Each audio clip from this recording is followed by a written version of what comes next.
since you've been around RZA and other members since before they made it big, that I was intrigued about was how did you see their mindset, say, when RZA was on Tommy Boy and GZA was on Cold Chillin', versus once they started moving with Loud and started getting in? Like, what was different about the moves they were making, or what you saw creatively, or what was anything that you picked up on?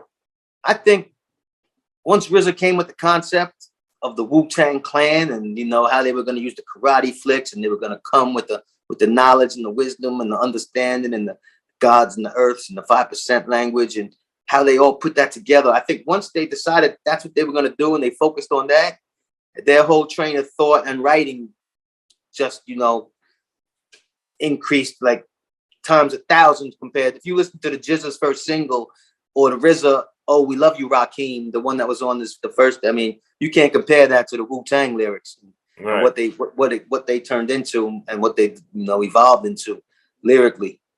Yeah. Okay. Got it. And then when it was time for you to be coming with the Genuine article back in 2001, I do remember in the liner notes and the packaging, you were talking about how the album was dedicated to people and their families who had been murdered or raped or persecuted and all that stuff. Do you remember why you wrote that and why you put that in the liner notes back then? Is that true? Okay, yeah. That was probably based on Never Again. That on the intro of Never Again, to all those races, colors, and creeds, every man bleeds, to the countless victims and all the families of the murdered, tortured, enslaved, raped, robbed, and persecuted. So that's probably how it made the line of notes. That's where that came from, probably. So, but you don't remember specifically why you wanted to put that in there? I guess it was just dedication. Okay. You know, this is all those people that, you know, that suffered, went through it. Okay. And then on the Genuine article, Education is the first song on there. And I know literally one Pink Floyd song, which is Another Brick in the Wall. So when I heard that back in the day, I was like, oh man, he used the one Pink Floyd song I know.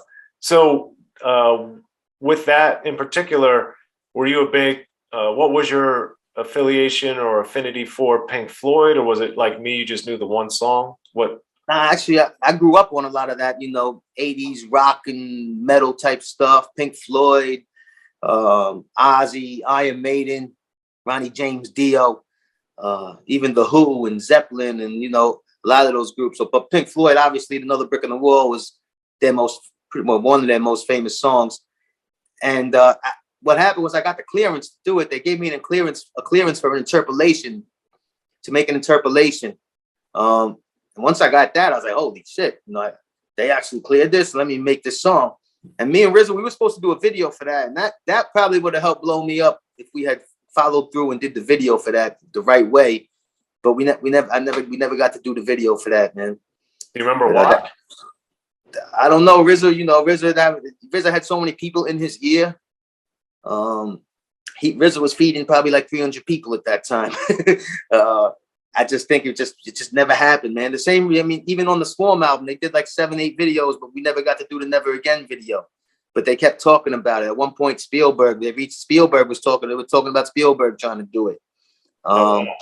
He had a couple big Jewish guys in the community that reached out, but that also never happened. That's another break I could have caught that I missed.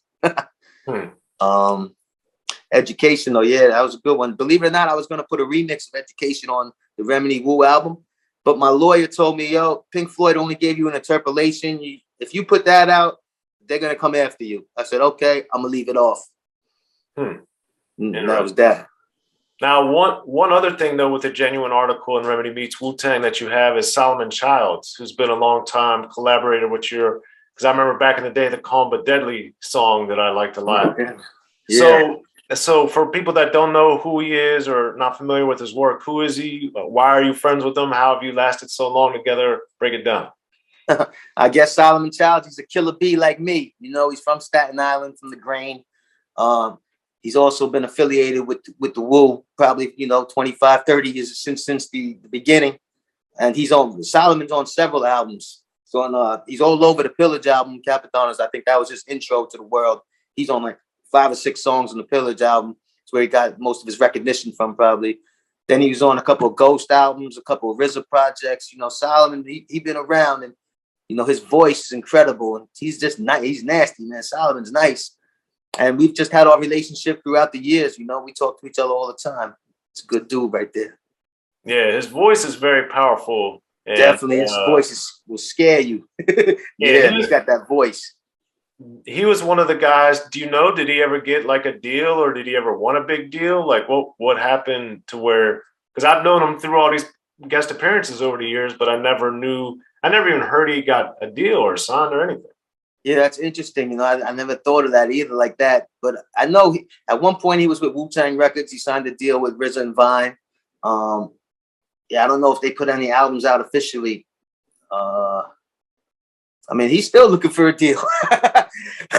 He's still got crazy music, and I just don't know. Yeah, if he ever got that, he never really got that opportunity. There's a lot of guys from Staten Island, even affiliated with the Wu, that just never got that. Are dope lyricists and dope artists that just never really got that opportunity. Unfortunately, yeah, you could even say I'm one of them, but I'm all right. Yeah. Well, also on the Genuine article, you have a Fourth Disciple produced Warning.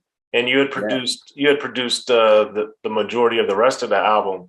So how and why did the Fourth Disciple collaboration come through? That was, you know, at one point, you know, RZA would be like, "Yo, Rem, call me every day." So in the process of that, he'll have you at the studio running around here, there. So I was in the studio with Fourth Disciple and Killer Army. And Fourth gave me 2 beats that day. I think the Warning and the other one was the Anthem. I think the Anthem was is that on Code Red though? The Anthem, chant the anthem. We got the remedy. That was my song with the Killer Army. I think that's on the second album. But I had gotten 2 beats from Fourth at the same time. Actually, I think we were in Quad Studios, and Fourth was just, you know, Fourth was nice with it, man. He had that sound, and yeah, he just gave me those beats, so I wrote to them, and we just recorded some music. Yeah, that was the Fourth Disciple. Fourth was dope, man. Fourth is another good dude right there. Another guy that did, yeah, you know, he was under the Wu Elements, the True Masters, the Fourth Disciples, you know, Mathematics. There's a whole bunch of producers that had that, you know, RZA gave birth to a lot of producers. Besides just the Wu guys, you know, even right now in hip hop, there's influence from RZA all over the place. That's for sure. Yeah. And then with Code Red Entertainment, did you get the entrepreneurial thing from the Wu as well? Like, how did that come through for you? I guess I was always into studying and learning what I'm getting involved in. So as I learned and studied the hip hop game and labels and how it all works. Now, as a matter of fact, I remember RZA's lawyer, Tim Mandelbaum, once told me, "Yo, Remedy, you know too much. You know, a lot of labels, they're not gonna fuck with you because you know too much. You know, you're not gonna get the deal you're looking for. It's just that simple." And I was like, is this a bad thing or a good thing? And that's when RZA would be like, "Yo, it's good that you know, but if you want to really make it to that, you know, you want to blow, you got to sign this shit. You got to sign your shit away first, and then see what happens from there." I was just never into that. I would rather be, you know, I would rather do it myself. So I decided to go independent, and I actually sold about 100,000 Genuine articles independently. That's like considered independently platinum, I guess. You know, getting your money from the distributor, that's a whole nother story.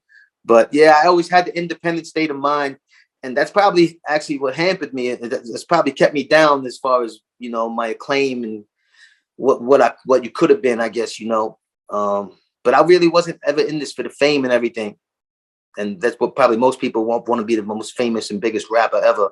I don't know. I just, you know, that wasn't it for me. Yeah. But, well, it's good when you came in the game, you knew what you wanted. And that's, a lot of people don't know what they think they know what they want, but they really don't. And that's it's pretty sad too. What happens to people, man? How you know, money and ego at the same ruins everything. Yes, lots of things. Lots of things. Yeah, man, money and ego. You got to be careful with those, man. Those are very.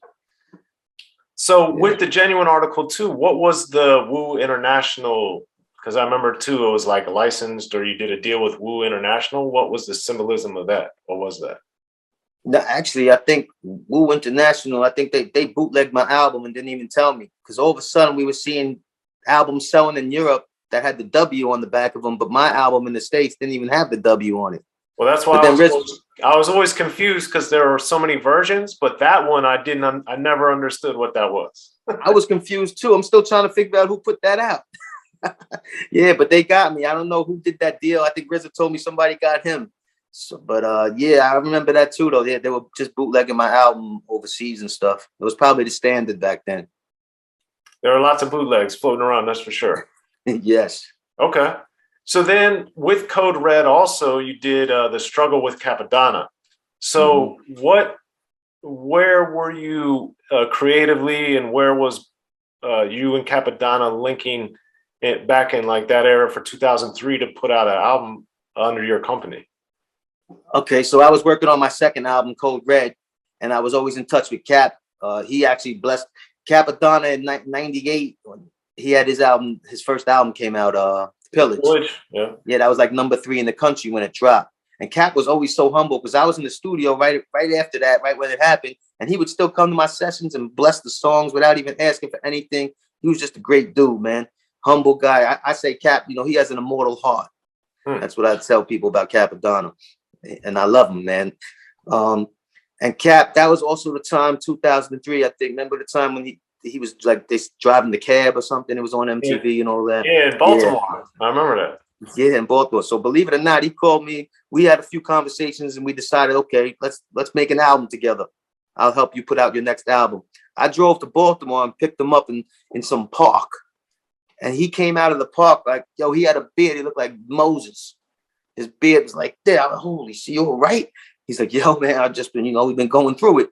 So we went back to Staten Island. I said, Cap, while we make this album, you want an apartment? What could we do? And I want you to be comfortable. He's like, I want to sleep and live in the studio.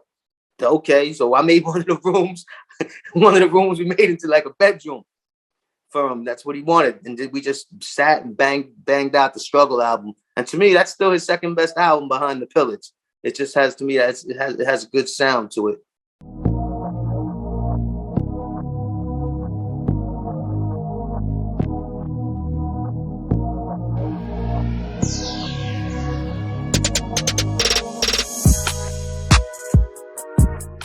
Be sure to check out the History of Gangster Rap by Soren Baker. He's official. History of Gangster Rap features exclusive interviews with Ice-T, Snoop Dogg, MC Ren, the D.O.C, and dozens of others. The History of Gangster Rap, a definitive look at how Los Angeles changed rap forever. In Los Angeles, the streets definitely set the tone of the hip-hop music. At 19, I got a $50,000 car. My whole angle always was, I'll be street, but I will always tell you the horrors that go along with this life. It would be penalties and casualties for just wearing the wrong color in somebody's neighborhood. And once gangster rap made it from the streets to the TV, the genre exploded. With Fab 5 on Your MTV Raps with NWA. Yo MTV, it just catapulted us from being local heroes to national gangbang rappers. The History of Gangster Rap discusses it all from 1980 up till today. It's always gonna be shit happening in the streets. You know what I mean? So it's always gonna be something to talk about. The History of Gangster Rap in stores now.